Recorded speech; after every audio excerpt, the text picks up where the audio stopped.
ñoo mbégte di ci ànd ak sunu seconde famille au niveau de la diaspora c'est la 15e région du ñu bàyyi xel tout le temps rawatina foofee ca réewum donc Belgique France Italie ak Espagne ñoom Diaw Samba depuis Italie ak waa Milan yëpp ñu ngi leen di jox seen wàccuwaay di nuyu bu baax a baax di ko teg ci loxoy Diaw Samba mu àggale ko ci ñoom Ahmed Sedine Saltam Babacar Faye depuis donc la diaspora la 15e région du Sénégal bokk na ci également le pays de l'oncle Sam aux États-Unis d'Amérique ñoom Mame Thierno Kandji depuis New York ak soxna Maguette Mbacké Diouf ak sama frère Pape Bouba Ndiaye depuis Sud Caroline en tout cas foofee ci réew nga xamante mu ñu ngi waajal seen élection yi le 5 novembre bii nii bu soobee suñu borom ci diggante kii di Kamala Harris ak ki nga xamante moom moo di kon kii di rek Donald Trump nekkoon fi ay jamono jiitu xew également bu xewum États-Unis ñoo mbégte nuyu Mame Thierno Kandji tamit ak kii di Alsane Ba depuis Maroc Casablanca di fi nuyu Mourtala Tawfekh production yi di ko ziar mi ngi fay amal ngan gu am solo di nuyu fii ci Sénégal sunu papa Alaaji Ongué Diagne depuis Cambérène ci ëttu Mame Seydina Limamou Laye al Mahdi alayhi salaatu wasalaam al Muntazar di ko ñaanal jàmm waaye noonu la ñu nuyoo baax xalifa ba Serigne Mouhamadou Makhtar ma ñoon laay mu yàgg fi te wér di ziare tamit kii di doyen Ismaïla Aïdara di sunu doyen ci liggéey bi di njiitalu magazine bi di Confidentiel Afrique di ci def liggéey bu am solo moom Ismaïla Aïdara ñu koy jox wàccuwaam di ko ñaanal jàmm baax a wax sànq rek yónnee nañu ab article ni mu koy defee saa su nekk ak Confidentiel Afrique nga xam ne boo ko liiree rek actualité africaine dala du la rëcc moom doyen Ismaïla Aïdara ak toute la team choc de Confidentiel Afrique ñoom Safiatou Koli ak soxna Maguette Mbeng bu lébu bu ñaawul bi di ko ziar di ko ñaanal jàmm baax baax di une journaliste très très professionnelle ci métier bi mu nekk 50 femmes leaders les plus influentes d'Afrique Aïssatou Ami Touré le visage donc prégnant de la start-up Yassir Confidentiel Afrique hors série octobre 2024 loolu ngeen mën a dem kon ci Confidentiel Afrique bu Ismaïla Aïdara man ko lire ci www.confidentielafrique.com di nuyu bu baax a baax sunu yaay ju baax fii ci jëppal Derklé Adja Ndeye Koumba Samb di ko ñaanal jàmm ak njabootam sëtam soxna Aminta ak Ami Collé ñoom ñëpp ñu ngi leen di ñaanal jàmm depuis foofee ci jëppal Derklé noonu rek la ñu amee mbégte kon ci plateau bi di ci ànd ak sunu ay chroniqueur ak journaliste que bon comme que tey Alima nga saa def ñu def faux bon dafa tey du mooyu plateau bi ñu comprendre ko ak liggéey bi en tout cas mu nekk ci coordination rédaction bi ñoo am mbégte ànd ci ak sunu ay naataango chroniqueuse ak chroniqueur wala boog ay confrères et consoeurs Aïssatou ñu ngi lay nuyu di la jox sa wàccuwaay. maa ngi lay fay Abdou. tey jigéen ñi laa njëkkee quoi tey parité bi ci jigéen ñi laa jiite. merci parité nee nañ da nga mën nga def jigéen teg góor mën nga teg góor def jigéen. la loi de 2010 merci pour l'honneur dégg nga. façon loolu rarement nga koy def yow. ah man noonu laa mos a def de. xanaa ay soto xanaa nga ne ma sax tëjal sa bouton bi. bàyyi ko noonu. comme Moussa waxuma ko. ma damaa maandu. trop sax maa ngi lay fay di nuyu amis téléspectateurs GTV yi nga xamante ne ñoo safoo émission Toi-même tu sais saa su heure bu jotee rek di ko seetaan di leen wax ne c'est toujours un plaisir d'être rubricaire dans cette émission di nuyu ñi nga xamante ne ñoom laa bokkal plateau bi Pape di ñax maa ngi lay nuyu j'espère que ni ma waxee tur bi noonu la nit yi boo xam ñoo sonn si turam bi à la fin. rek ni mu yombee. d'accord façon dinaa ko jéem a jàng wax peut-être avec le temps dinaa ko mokkal. comme léegi Abdou mokkal na ko di nuyu suñu invité. di ko wax dalal ak jàmm. et c'est un plaisir de vous recevoir sur notre plateau. doo nuyu waate waan Paul fii laay gis nga fiy toog doo nuyu waate waan Paul. Abdoulaye bu ma jaxas ak sama waa dëkk. wala laa maa ngi. waaw maa ngi nuyu waate waan Paul. Père Ba ñu ngi lay nuyu bu baax ak madame Ba. très bien waan Paul ñu ngi leen di ziar bu baax a baax. voilà maa ngi leen di nuyu di leen jox seen wàccuwaay. ak caporal. voilà le grand caporal. voilà bu demul armée bonjour Sénégal. caporal bu demul armée. caporal bu demul. armée sa waay dem na armée de. demul de. mosoon ni mu wootoo léegi. caporal ok d'accord voilà c'était ça merci à vous. merci beaucoup Pape Mbaye Djignax borom Djignax Fall Djignax. waaw non Djignax Fall rek moom waaw Djignax Fall rek waaw Djignax Fall rek moom maa ngi lay. ñu ngi lay jox sa wàccuwaay ñu ngi lay nuyu. maa ngi lay fay bu baax a baax di la jox sa wàccuwaay di nuyu waa Roq bi xam nga waa Régie waa Roq bi laa leen di woowee temps yi mooy waa bonjour Sénégal bu ma ko waxee rek ñuy bëgg a dee di nuyu Aïssatou ak képp koo xam ne jamono yi yaa ngi bàyyi xel émission. Djignax Fall am na mais Djignax yeneen am na yeneen Djignax bi. non sûrement nag yeneen amul. am na yeneen Djignax. waaw am nag waa yeneen. waaw mais beneen bi ma xam am beneen bi ma xam Djignax Baye la moo nekk côté Kébémer Jiñax boobu laay wax. côté Kébémer côté Ndande. voilà moom moo nekk ci côté Kébémer. côté Lompul am nañ Jiñax Mbay. côté Lompul bi noonu. boobu noonu. voilà boobu merci am na fa. di nuyu sa invité Ousseynou Fall ñu ngi leen di jaajëfal ak képp koo xam ne yaa ngi bàyyi xel TMTC di ñu bàyyi xel. merci beaucoup donc rangé célibataire yi jërëjëf à gauche xam naa ne. moom marié lañu. waaw fii mooy côté marié yi. di waajal ñaareel. lay yow daal gëree nga de. mais yow ci antenne bi nga ko wax man loolu tax nga neex da nga am fit. amul benn problème. est-ce que am na ñu bëgg fit may leen. est-ce que xamul ne heure bi ma doon day ne la mu doog ko waxaan rek. émission baa ngi YouTube. émission bi day xamul heure. émission bi lay dugg de. merci beaucoup ñu ngi koy nuyu bu baax a baax Ousseynou Fall responsable communal du Pastef de Loro ñu ngi koy nuyu Loro nekk ci département bu Kébémer région bu Louga ñu ngi lay nuyu bu baax a baax. yaa jërëjëf sëñ Abdou ñu ngi lay delloo nuyoo di la ziar di nuyu à travers ta personne ñi nga xamante ni ñëpp ñoo bokk plateau bi di ziar soxna Aïcha suñu mbokk mee ñu bokkal département de Kébémer borom ñi ñaaxal di la ziar di nuyu nag téléspectateurs yi nga xamante ni yëpp ñooy fidèles téléspectateurs yu GTV mais également di nuyu fa nga xamante ni fa lañu bàyyeekoo di la commune de Loro di leen ziar di leen jox kenn ku nekk sa wàccuwaay di nuyu kilifa dina ya fa nekk nan laa koy yaatale ba l'arrondissement de Sagata di leen nuyu ñoom ñëpp waaye di nuyu le département de Kébémer tous les 19 communes di jiite ci ñoom ak ziar bi le coordonnateur départemental Cheikhouna Bey di nuyu le maire Gora Gaye secrétaire mais également di nuyu Serigne Mbacké Lo directeur général ak suñu directeur de campagne et nos honorables invités les honorables investis sur la liste départementale di nuyu tout le Sénégal waaye di ci jiital suñu kilifa diine yi ak suñu kilifa aada yëpp jërëjëf. merci beaucoup kon nuyu nañ toute la région de Louga rawatina Njàmbur foofe nga xamante ni moom moo di bàkk bi ñu leen di bàkkee ci aada donc mi ngi noonu la ñu rek kon daal di rek fas yéene dugg ci jotaay bi ni ñu koy baax a defee di nuyu bu baax Adja Ndeye Koumba Samb kii bokk Adja mère Nafi Sall nekk fii ci Mermoz Sacré-Cœur te daanaka ci wetu Sonalté bi soriwuñu dara di ku ñuy bàyyi xel ak Alaaji Ousseynou Pouye depuis quartier Thiawlène ak Bara Ahmadou Khadim Abdoulaye Sow Golf ak Abdoulaye Sow bu Grand Yoff bëri na ñu bàyyi xel ci bi lay jotaay noonu la ñu demee régie daal di ñëwaat ci plateau bi daal di fas yéene door actualité du net.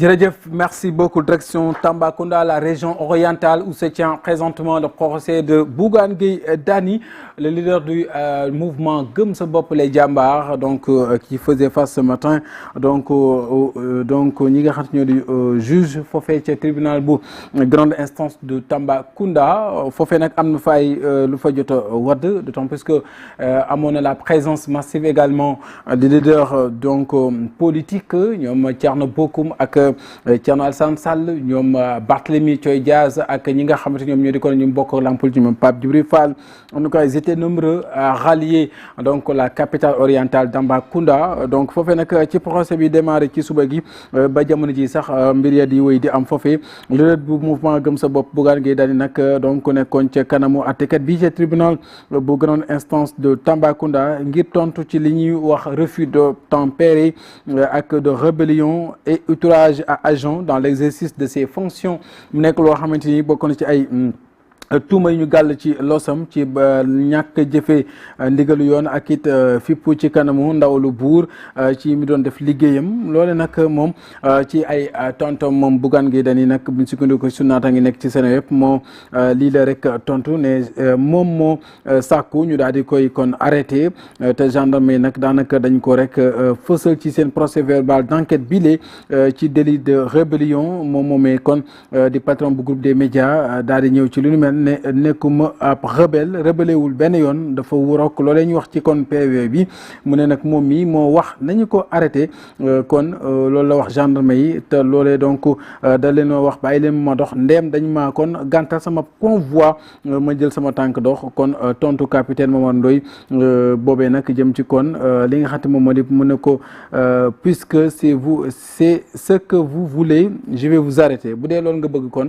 loolu la tontoon Bougane dama lay daal di teg loxo loxo et les Pandores ont été très expéditifs pendant 3 minutes j'ai été brutalisé ba ci ñetti simili sax jot nañ ko ci daanaka brutalisé kon waroon ak li ñu jàpp ne dafa lànk obtempéré yu ni mel moom moo sàkku rek ñu teg ko loxo ginnaaw bi ñu ko gàntalee doxam di mu dem ak tànkam loolu di li ñu sunu naata ngi Seneweb daal di baaxee laataa ñëw ci deuxième actualité bi di 1000 milliards yi ñu ne dañ ko gis ci benn compte ministre El Hadji Malick Ndiaye nag di ko dëggal ci bu ñu sukkandikoo ci sunu naata ngi nekk Seneweb mu nekkoon ganuk Maïmouna Ndour Faye ci 7TV ni ki dem laataa loolee ñu wax ci mbirum Bougane Gueye Dany mi nga xamante ni ba fii la ñuy àddoo amaguñu ca pandaw ko bi lépp xosé bi nga xamante ni mi ngi am foofee ca la région orientale du Tambacounda Ousseynou en tant que leader politique procès bu ni mel doon am tey nga am ci ban jàngat. jàngat bi ma ciy njëkk am c'est dama ciy jàngat au regard d'un spécialiste du droit et juriste de formation que je suis de gisuma ci rien d'exceptionnel que le fonctionnement des institutions dans un pays et le fonctionnement de la justice d'une manière générale dama gëm ne am réew ay charte dafay am ay charte da koy encadrer ay charte da koy gouverner citoyens yëpp sont égaux à égale dignité devant la loi kenn ku nekk sa àq ak sa yelef des na la ko sàmmal waaye kenn ku nekk su defee lu ko yoon war a toppee yoon da ko ciy topp dans toute sa rigueur dans ce cas d'espèce dama jàpp ni benn citoyen la un leader politique certes boo xam te ni dafa am lante ak yoon publiquement waxuma sax outrage à un agent de l'État mais su ma doon requalifier les faits dama naan outrage public à un agent de l'État et refus d'obtempérer mu nekk 3 chefs d'accusation yoo xam te dañu ko teg ci ndodd Bougane Gueye Dany un leader politique su ameewee normalement yoon da kaa war a topp ci yoon daf lay topp nag dañ laa accuser tekkiwul ni tu es coupable justice la koy jëflanteel y a ce qu'on appelle le principe de la séparation des pouvoirs il y a l'exécutif le législatif et le pouvoir judiciaire ils sont indépendants kon dañuy def seen liggéey ñun en tant que politique en tant que citoyen on est citoyen avant d'être politique loolu suñu kàddu duñu ko ci fësal lu dul masawu Bougane Gueye Dany yéene wuñu ko également mais tamit en d'autres termes en tant que citoyen sénégalais dañu naan na yoon def liggéeyam parce que Bougane c'est un leader c'est un homme d'opinion c'est un homme d'affaires maintenant ñun politique yi ñoo war a xolaat bu baax a baax suñu bopp ndax outil dana xañ a amin lépp lu ñuy def ñu def ko en bon responsable en bon père de famille diligent nekk en demi-mesure ci lépp lu ñuy def nag buñ ca njumte fekkee daañ ko amlante ak yoon ñuy déglu yoon nag ba xam ban verdict la ci indi mais pour man c'est dans l'ordre normal des choses nekkul un cas d'exception c'est dans l'ordre normal des choses que la justice fait son travail à l'issue d'une décision lu ci mën di tukkee ñu xam ne lii la su dee condamnation la ñu masawu ko yéenewuñu ko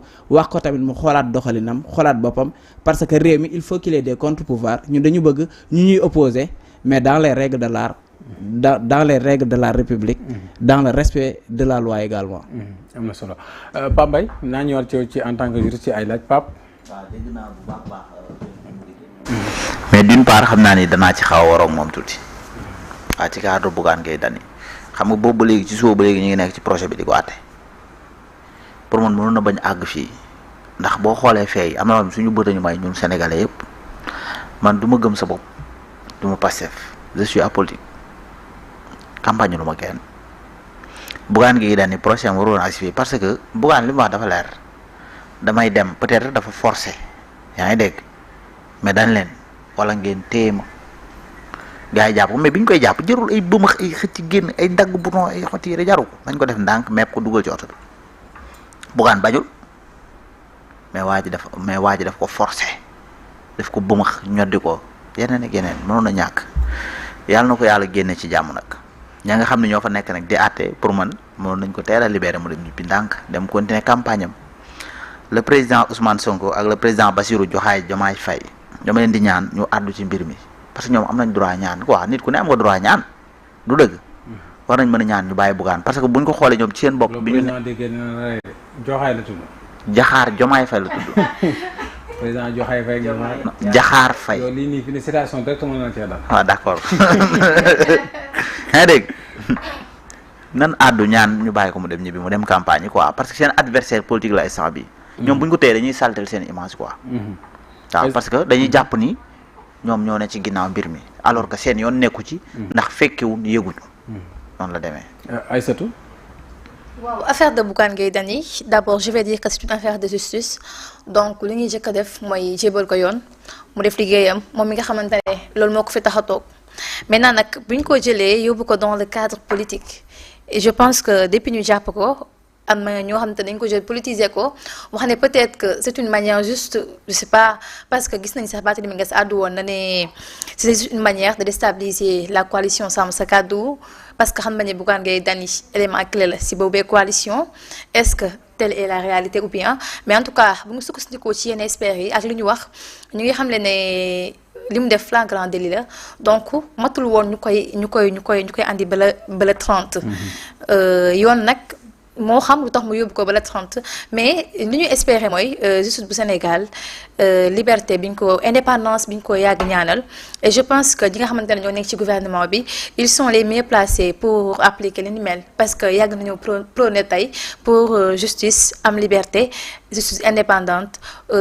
ñu bañ a jël fee yi fii am à chaque fois ñu koy politiser parce que je dis que Sénégal yàgg nañ ci lu am ci leader politique yi ñu koy politiser te je pense que loolu en tant que bàyyi wuñ ko suñu justice du mën a indépendante waxumba ñi fi nekk dañ koo def je ne suis pas sûre parce que je ne suis pas là pour juger du ma juriste te du ma attekat sama liggéey nekkul attekat mais loo mën a wax mooy nañu bàyyi ci jël war nañoo mën a dépasser jël affaire politique di ko jël affaire justice di ko politiser parce que en tant que ñu ngi koy def tey du suñu yoon du mën a set comme ni mu war a defee comme ni mu war a setee Bougane Gueye Dany nag moom moo wax nañ ko jàpp ak waxul ñu jàpp ko man je pense que loolu ñi ko jàpp intéressé wu leen li war a tax ñu jàpp ko bu fekkente ne def na ko bañ jàpp ko nañ ko àtte ci yoon bu waree dellu këram mu nekk lu ñu koy ñaanal bu dee itam dañ koy téye te yaakaar naa ne du fa àgg parce que tey je pense que lu ñu koy gën di téye rek situation bi di gën a je vais pas dire dégénérer parce que c'est un simple citoyen boo xamante ne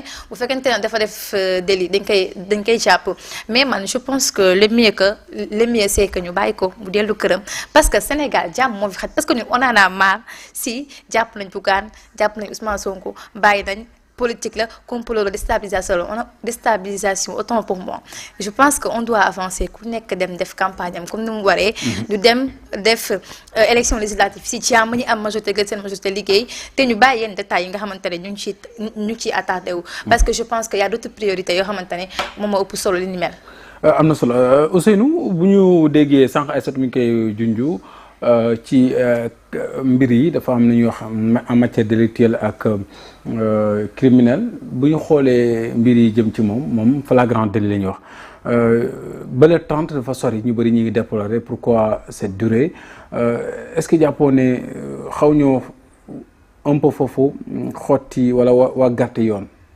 Bon. Parce que flagrant délit surtout un leader qui est candidat ci élection législative waroon a battre campagne comme tout le monde est-ce que mbirum amendo bi ni mu gaawee nii est-ce que moom bosom vraiment waroon a jël temps bi bañ di ko. bon depuis mbir mi ba mu xëyee ba tey. dama jàpp ni justice dafa am calendrier. Le temps de la justice n'est pas le temps des hommes.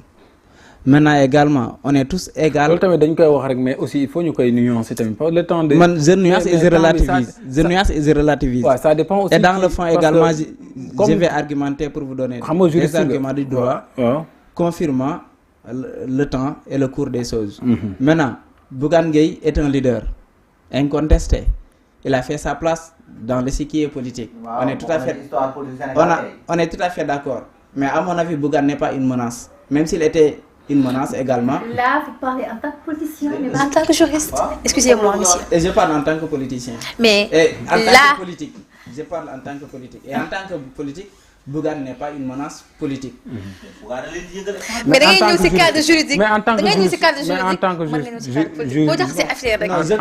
Je commence comme spécialiste et j'ai fait des déductions. En tant que juriste aussi, je fais la grande revue.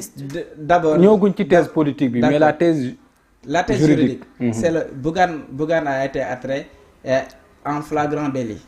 Et le flagrant délit vous dit que l'accusé doit être présenté devant la barre dans les plus brefs audiences. On est dans le temps des plus brefs audiences. D'autant plus que à moins de 2 semaines, Bougane a été attrait devant la barre. Et maintenant c'est suivant. Mais est-ce que flagrant délit yow en tant que juriste war na jël temps boobu flagrant délit loo xam ne dañ ko jàpp nii amul lu enquête yi ñu def xam nga bu dee en matière criminelle. l'enquête est illimitée. Flagrant délit sous-entend que tous les indices concordants de la réalisation de l'infraction sont nés. Raison de plus, Bougane a été attiré dans les plus brefs délais. Bougane a fait moins de 15 jours.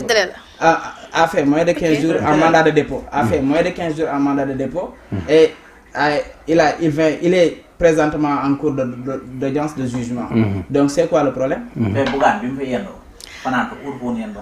mais Bougane est un citoyen parmi tant d'autres. Non, Bougane, c'est adversaire politique. Non, attendez. Dans la juridiction et dans les infractions pénales ou civiles, que ça soit le président de la République qui a une immunité présidentielle, qui a une privilège de juridiction, mais tous les citoyens sont égaux devant la loi et en dignité et en droit. Maintenant, si Bougane fait une entorse à la loi pénale, Bougane sera jugé. Maintenant, il a des moyens de défense comme principe. Il a la présomption de défense. Maintenant, en tout état de cause, avec l'humain il faut respecter ses fondamentaux. Ses fondamentaux, c'est son droit à la défense. Ses fondamentaux, c'est la présomption d'innocence. Bougane n'est qu'un accusé qui doit comparaître devant la barre. Et c'est aux spécialistes de juridiction de donner une sentence de culpabilité ou de relax. Et je pense que c'est dans l'ordre normal des choses que Bougane est attiré devant la barre. Vous avez dit que Bougane a été jugé dans les plus brefs délais. Je n'ai pas dit jugé, que le jugement est en cours. Et en cours, oui, excusez-moi le terme, dans les plus brefs délais. Alors que y a un expert de nous qui Bougane Gueye Dany, en tant que nous considérons comme flagrant délit. Le fait est sacré, mais le commentaire est libre. Et tout spécialiste est libre de faire sa commentaire. Mais moi, en ce qui me concerne, en tant que juriste très objectif, j'ai fait très objectif. Merci d'avoir précisé. Mais tu politique, quelqu'un qui est leader, un candidat à l'élection, est-ce que vraiment est-ce que vous accepter ça? Est-ce que vraiment président retourne vraiment dans le clémence sur lui-même aussi? Mais c'est pas au président de décider.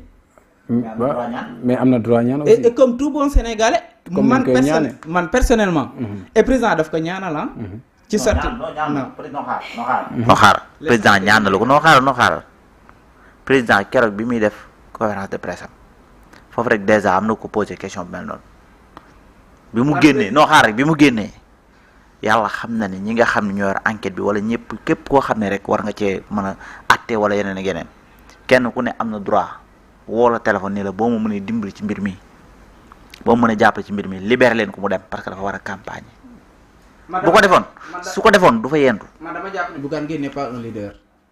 yow Bougane yeen no xaar yeen wa Pastef Bougane leen di yëngal la configuration de leur liste rek démontre que Bougane n'est pas un leader.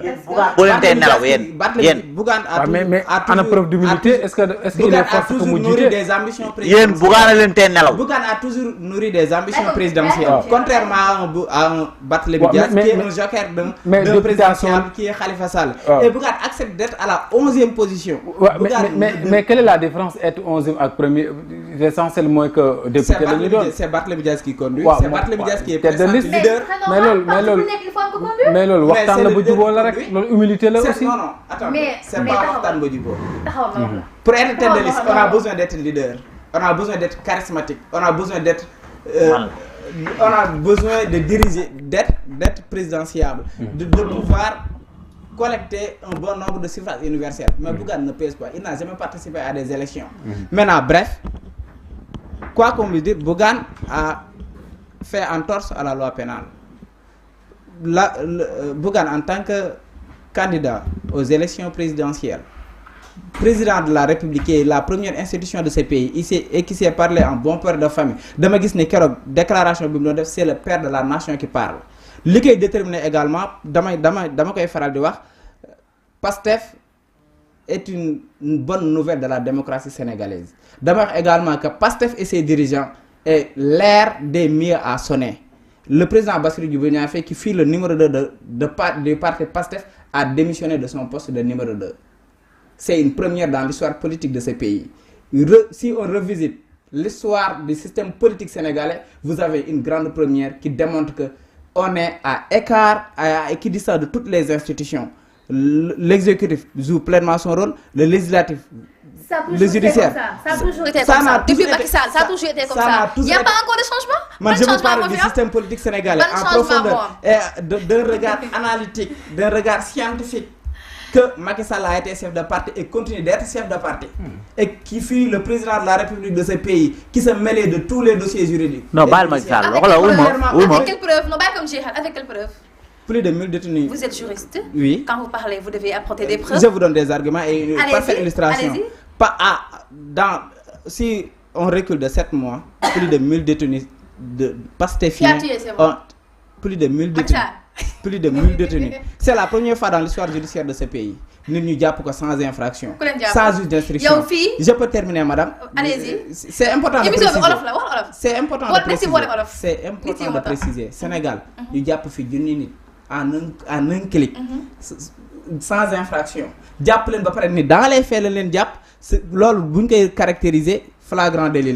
Comme nous avons instruction, je peux terminer. Nous avons instruction. Et plus grave encore, sans juge d'instruction de Gloulen, nous avons directement mandat de dépôt.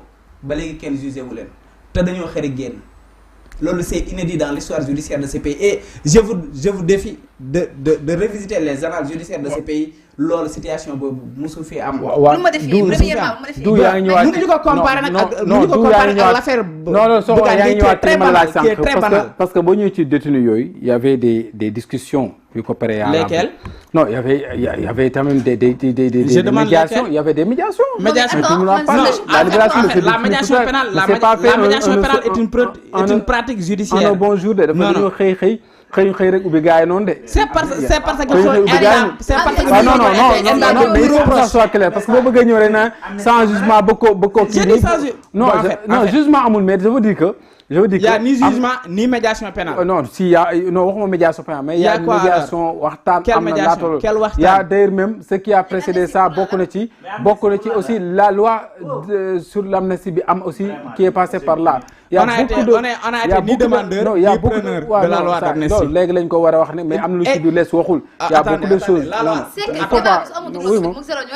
Non pour moi ce scénario là qu'on est en train de vivre waruñu plus jamais ça li waruñ ci won accès pour moi yaa ngi minimiser sànq l'affaire Bougane mais ce qu'on a mis en place comme dispositif sécuritaire ce matin dans la région orientale mais c'est du jamais vu loolu yaa ngi xeeb loo xamante tey jii yaa ngi jàpp ne lu ndaw la mais du lu ndaw parce que autant de militants autant de sympathisants autant de Sénégalais yoo xamante ni rallié nañ la ville de Tambacounda ba ñu barricadé ba l'accès même était tellement difficile bien serré xam nga ne kon loolu aussi beaucoup minimisé yaa ngi xeeb musiba. Pour comparer il faut avoir deux termes comparatifs. L'affaire Bougane ne doit nullement être comparée au précédent bavure qui s'est sévi au dernier jour de Macky Sall. Sincèrement parlant dama jàpp ne li fi xewoon jaay doole gi fi xewoon ak jàpp tëj mel ni li doon je peux terminer madame je peux terminer jaay doole gi fi xewoon jàpp tëj nu mu la neexee teguñu ko ci benn procédure pénale teguñu ko ci benn procédure civile teguñu ko ci lenn loo xam te ni du point de vue juridique lu ñu mën a acté la contrairement ak le cas de Bougane Gueye Dany mënuma leen comparer en deux termes tout à fait différents c'est deux termes xaar mu daane Bougane Gueye Dany c'est un citoyen le président de la République di dem Bakel Bougane Gueye Dany en bon citoyen am na sañ-sañu dem Bakel maintenant su demee ba yegg ñu ne que le président de la République mi ngi fi xaar pour mu génn mais depuis quand dans la constitution sénégalaise wala ci bokk suñu procédure pénale fu benn article buy waxee ne président bu nekkee fenn kenn du fa dem benn citoyen du Sénégal amul droit circuler. Personne n'a dit ça. Mais il y a la pratique judiciaire. Parce que quelqu'un qui quand même qui a laissé son convoi derrière ne day dox tànkam mais la circulation des personnes et de leurs biens sax ak i biens dañu waroon a am mais la personne elle-même a décidé de marcher dem à pied seeti ñi muy seeti ñu ne ko mënoo dem depuis quand président de la République bu nekkee ci benn dëkk benn région wala benn endroit benn Sénégalais amatul droit dox. kenn waxul loolu. personnel. mais loolu lay xaw a nuru non ñun waxuñu ko et dama lay préciser indi la des cas d'école que le président doit être hautement sécurisé c'est la première personnalité de. loolu on n'en disconvient pas. Je termine. Parce que le périmètre de sécurité du président de la République loolu on n'en disconvient pas il y a des jalonnements etc. Périmètre de sécurité du président de la République on n'en disconvient même pas parce que endroit bi mu nekk d'ailleurs avant muy dem sax il y a des RG il y a lépp ba parce que c'est la personne morale dañ ko war a sécuriser loolu dañ ko war a sécuriser sax c'est la personne morale loolu kenn wuri ko wedd man wet gi ñu ko war a jox ak cër bi ñu ko war a jox ak sécurité loolu lépp dañ ko war a jox mais dama ne terewul du tax la quiétude ak nit ñi Sénégal bon kon président daal bi bu waree dem benn fenn rek kenn dootu nooyeeti kenn du doxati loolu aussi. président de la République su dee dem dañuy nooyi dañuy dund on va vaguer de nos préoccupations. d'autant plus que ku yore hélicoptère d'autant plus que ku yore hélicoptère sax yoroo kii. waaw président de la République su dee dem on va vaguer de nos préoccupations. on va jouir de nos libertés fondamentaux. d'aller et de venir. comme ni nga ko waxee sànq. benn anecdote bu simple la lay wax. George Bush bi mu ñëw Gorée nous sommes des citoyens un état indépendant souverain dañoo génne waa Gorée yépp même les ministres dañ leen a mettre à l'écart ba George Bush génn. comparé ko à cette situation un Sénégalais ce président nekk ci benn situation ñu ne la situation bii nii fii dañ ko sécuriser parce que président moo nekk en visite présentement. en bon citoyen dama jàppoon Bougane Gueye Dany en bon citoyen en bon leader politique il devait coopérer pour la simple anecdote bi en 2022 bi mu def opération Tibu Tànk nekk Ourossogui président di ñëw Ousmane Sonko secrétaire de parti nekk suñu tête de liste daf ko ni ko Bougane président dafay ñëw ak protocole am génnal ba mu ñëw c'est ça la courtoisie politique. C'est ça l'élégance politique c'est ça la responsabilité et Bougane Gueye Dany loolu mu wax c'est un accusé qui se défend naan dama ni kon naa wàcc ak sama tànk wàcc ak sa tànk dugg ak cortège amu ci différence rébellion la refus d'obtempérer la parce que bu wàcc ak tànkam barrière bi da koy foncer ak tànkam et puis grave encore fait yéen gis ngeen vidéo bi ni mu virale sur les réseaux sociaux gis ngeen ni mu wax avec le ton beneen mooy bi bëgguma ko utiliser avec le ton mais nañu wax ak moom aussi avec le geste ça donne nettement que l'infraction ak nañu wax ak moom aussi yàgg nañ ko fee gis et population sénégalaise et les médias d'une manière générale les professionnels du média dama bëgg ñu contextualiser nekk au-dessus des mêlées je peux terminer rek madame fi may wax ni dafa am solo nekk au-dessus des mêlées situation bu ñëw ñu xam ne c'est ñu xool est-ce que c'est l'exception ou c'est le principe c'est le cours normal des faits man dama jàpp ne c'est le cours normal des faits que Bougane Gueye soit appréhendé appréhendé yóbbu mandat de dépôt justice war ko juger lan moo tax ñu bëgg a daw am na présomption d'innocence am na droit à la défense jël na ay avocat qui exerce cette assistance et ses droits à cette préparation à la défense loolu c'est dans l'ordre normal des choses ñun gëm-gëm gi ñu am te dafa bokk loolu ci suñuy sart wax naa sànq ni leen suñu programme suñu vision dinañ ñëw ci yooyu amul benn problème